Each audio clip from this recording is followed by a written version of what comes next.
आणि यानंतर अहमदनगरमध्ये जाणार आहोत कारण मनोज जरांगे पाटील यांची अहमदनगरमध्ये शांतता रॅली सुरू आहे। देवेंद्र फडणवीस यांना मराठा समाजाबद्दल द्वेष आहे अशी टीका जरांगेंनी केली आहे। मराठाच्या मुळे मुलं पुढे जाऊ नये म्हणून हे सर्व घडवतायत। सत्ताधाऱ्यांना यामुळे फटका बसणार आहे असंही ते म्हणाले।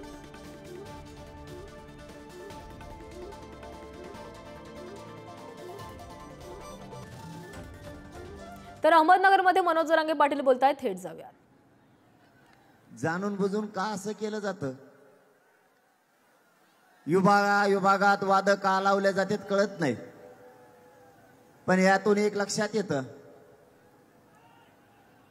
पश्चिम महाराष्ट्र असो, मराठवाडा असो, खानदेश असो, विदर्भ असो, या लोकांना एकत्र न येऊ द्यायचं हे षडयंत्र असू शकतं। त्यांना माहिती आहे, जर हे 3-4 विभाग एकत्र आले तर महाराष्ट्रातली सत्ता गोरगरिबांच्या हातात जाईल, म्हणून यांना एकत्र येऊ द्यायचं नाही। आपल्यात गैरसमज पसरायचा आणि आपल्याला आपल्या प्रश्नापासून लाभ द्यायचा आणि त्यांनी त्यांची राजकीय पोळी भाजून घ्यायचा हा उद्योग त्यांचा सुरू आहे। मराठ्यांनी एकत्र राहणं गरजेचं आहे, तशी आता वेळ आली। काम गप बसणार तर तुम्ही यांना लावा यार, उठून या 4-5 जणाला मोगम बोंबलते ते। इकडं लोक शांत बसलेत, हे कशाला आलेत? आरक्षणासाठी ना। तुम्हाला काय नुसतं आरडायला आणलं का इकडं? छगन भुजबळची पुरी भाजी खाल्ली काय?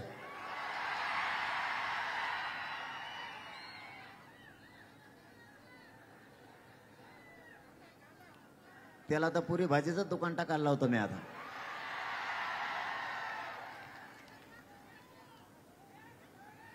आपले विभाग एकत्र ठेवायचा नाही, मराठ्यात भेद दाखवायचा आणि हा समाज एकत्र येऊ द्यायचा नाही, हा यांनी घाट घातलाय। मराठवाडा एकत्र आला, पश्चिम महाराष्ट्र एकत्र आला, आता म्हणतील विदर्भ एक येत नाही। विदर्भ एक आला की म्हणतील खानदेश एक येत नाही। आता हे 4 विभाग एकत्र आले की म्हणते कोकण आणि मुंबई एकत्र येत नाही। आता आपण मुंबईत आणि कोकणात सुद्धा सभा घेतल्यात। यांचं एवढं षडयंत्र एवढ्यासाठी की मराठा समाज एकत्र येऊ द्यायचा नाही। त्यांना माहित होतं मराठवाडा एकत्र आलाय, पश्चिम महाराष्ट्र पण एकत्र आलाय, याला जर विदर्भानं साथ दिली तर आपली सत्ता गेली।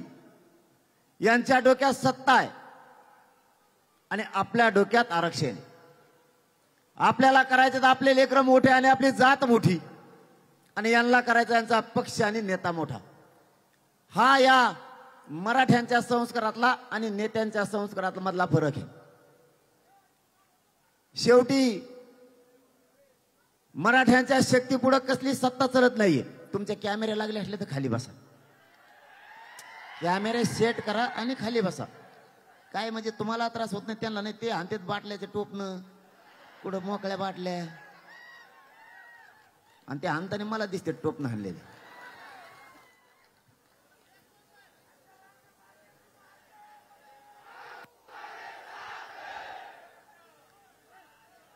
यांच्या डोक्यातलं मराठ्यांना एकत्र न येऊ द्यायचं षडयंत्र आपल्याला मोडायचं। शेवटी या मराठ्यांच्या बळापुढे कसली सत्ता टिकायला तयार नाही।